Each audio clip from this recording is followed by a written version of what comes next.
Hello again, everyone, and welcome back to Reddit Aliens. I'm John, and as always, thank you so much for being here. A good topic, let's do it.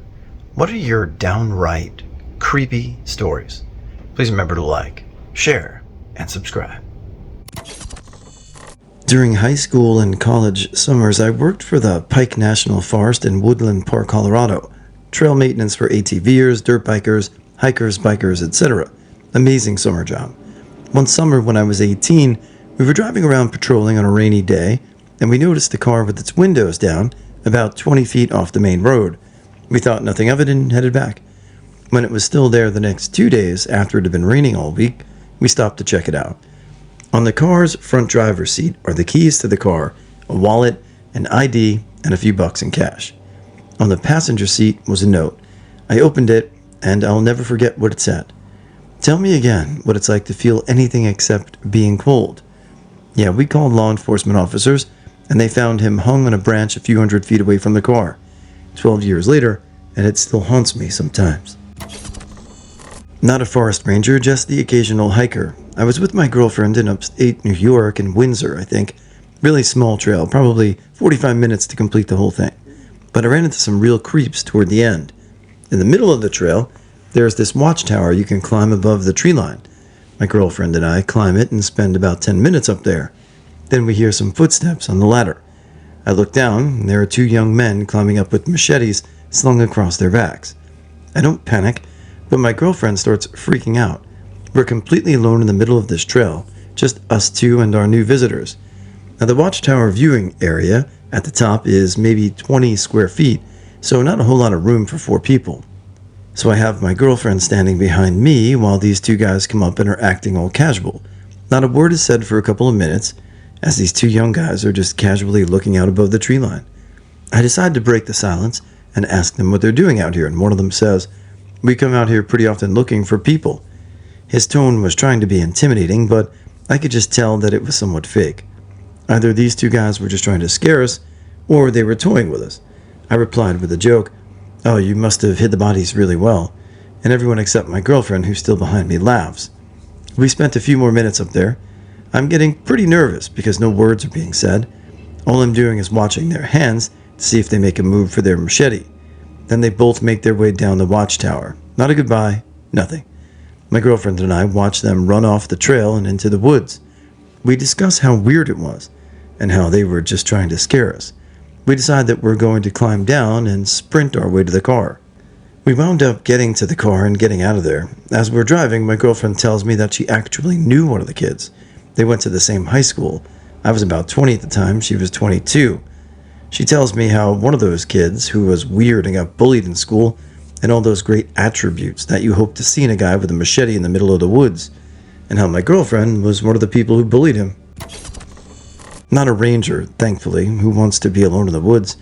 But as a kid growing up in a former Iroquois nation's country, I attended a Girl Scout horse ranch that was haunted. I stayed there twice.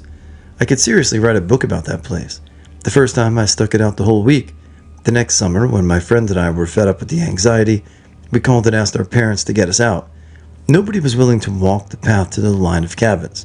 People heard wagons, piano music, and men yelling and shouting in an all-female camp. Looking back, I feel like it was one of those thin veil areas, and we were stepping into another time. Who knows? A fish and wildlife officer told me that one time they got dispatched to a house on an Indian reservation in northern Canada. They were told that a guy was complaining of a Bigfoot shaking his trailer. They went there, and they came upon some elders of the reservation brushing off and hiding tracks with branches. They consider the Bigfoot a spiritual creature. They have stories from back in the old days of run-ins with them. They're even on old totem poles. I also worked with the guy who reenacted fur trade days at the old forts. He would get dressed up in his little Davy Crockett costume and act in front of the school kids and such. He knew everything about Canadian history and said that back in the old days, Indians talked about creatures that lived in the rivers, and they drew pictures to show them what they looked like, including crocodiles. I grew up in the Southwest, and when I was in high school, my friends and I would often have bonfires on the weekends. We would go gather a ton of pallets from the industrial park, load them into our trucks, take off out in the desert, stack them high, and douse them with gasoline. While the fire burned, We'd always goof off and just chat. Well, one night, while the fire was burning low and we were about to head to sleep, we realized we'd never really driven beyond where we usually stop and have a bonfire.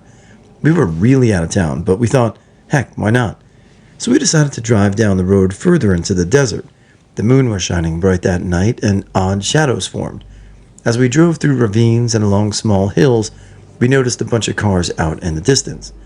We decided to cut the lights and the engine and set out on foot to investigate. I mean, who could be out here all this way? As we started walking toward the cars, we made sure to be extremely quiet and careful not to make a noise. In hindsight, this probably wasn't the wisest move we've ever made, but we were curious. After walking close to the vehicles, we realized they weren't occupied, but then we started to hear some voices in the distance over a ridge. As we got closer, we saw some tents, and we heard two sets of voices. One was a set of adults, and the other was a set of youth. We'd stumbled upon a Boy Scout campout. Now what to do? We could hear the adult Boy Scout leaders and their wits' end in their tent, telling everyone in the other tent, the youth tent, which was a ways off from the adult tent, to shut up and go to bed. Mind you, it was probably past midnight. The leaders then indicated that if they heard one more peep, they were going to pack up and head home that night. The boys shut up and then all was silent. My friends and I naturally agree that it would be hilarious to go and mess with the kids and try to scare them. So we tiptoed over to the boys' tent and in a deep, quiet voice whispered things through the tent wall. We made sure we weren't letting the moon cast our shadow onto the tent. We did it so subtly that it made them wonder if they heard anything at all. We whispered morbid things like, "I'm going to slice your throat," or "You better not fall asleep," etc. We started to hear the boys getting panicked inside their tent and whispering to each other. One of them called out to the leaders, and they just responded back by telling them to shut up and that this was their final warning. Then one of my friends started imitating some sort of wild beast. We all started clawing at the tent and making noises, and they could finally see our shadows in the thin tent walls. The boys were straight up freaking out and yelling for the leaders. The leaders were super pissed now and yelled that they were getting dressed and that the boys should get dressed too because they're all going home now since none of them can shut up and go to bed.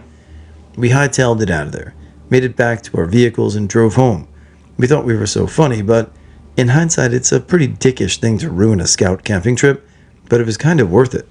My only regret was that we didn't stay behind and hide in the bushes to see how it all played out and if the leaders would believe the boys' hysteria.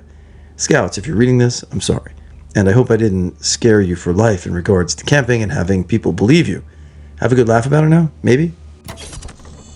Not a ranger. I was with a trail ranger following a search of marshland that was next to a national park. Backstory: we were on vacation from the UK where I was working at the time, and we basically had to go out to a company outing around Christmas time, as it was when we started to party. The entire company from the US offices were there. We had noticed that one member of the team got drunk and basically wandered off somewhere. So we had to call rangers to find him. Luckily, we were being guided by a trail ranger. Before anyone says anything, getting really drunk at a national park is never a good idea. Most of us had one or two beers and that was it. This guy couldn't really handle his drink and also had way too much of the blue can stuff people nicknamed Redneck's Finest, not sure of the particular beer, more suited to European beers and pint glasses than this canned stuff. We didn't find him for a while, to the point where it got dark, like really dark, so we had to get flashlights to look for the guy. After searching for many hours, we managed to get a search team together. After several hours, it felt like someone was following me alone in a national forest with only a mobile to contact us, so basically, I got lost looking for the guy. Panic started to set in because I didn't know where the trail ranger had gone a few miles beforehand. So alone, I had no idea where I was in a marshland, walking on soil, with a few tall trees in the distance. Along the way, I hear what sounds like footsteps, muddy, like someone was walking behind me in the marsh. Turn the flashlight to face the noise, it stops. Continue walking, hear it again, stop, turn around, point the flashlight, it stops. Start to get really nervous. Happens again, get a sudden sense of dread, so shoot off running. I managed to reach the trees in the distance, my heart pounding. I ran into the guy we were searching for, along with the trail ranger, who said he had managed to track him. I told him what happened to me. He told me that the place in the marsh was infested with alligators, and that's the sound they make when they creep up on people. She says I was either very brave or very stupid to walk there because people have been grabbed by them before. We managed to make it back to the hotel, with the guy slurring his words and still very drunk. Park ranger congratulates me on my balls for brave marshland. In reality, I didn't know, and wouldn't have gone there if I had known. I still think about how differently it might have ended if I had known about the alligators. The noise is there when they creep up on you, but when the alligators see flashlights, they sometimes stop in the dark. I never knew that. Apparently a thing.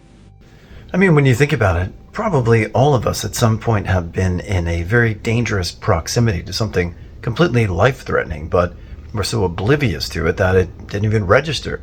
So it makes it even more hair-raising when you hear about it, but glad you didn't get eaten by a crocodile.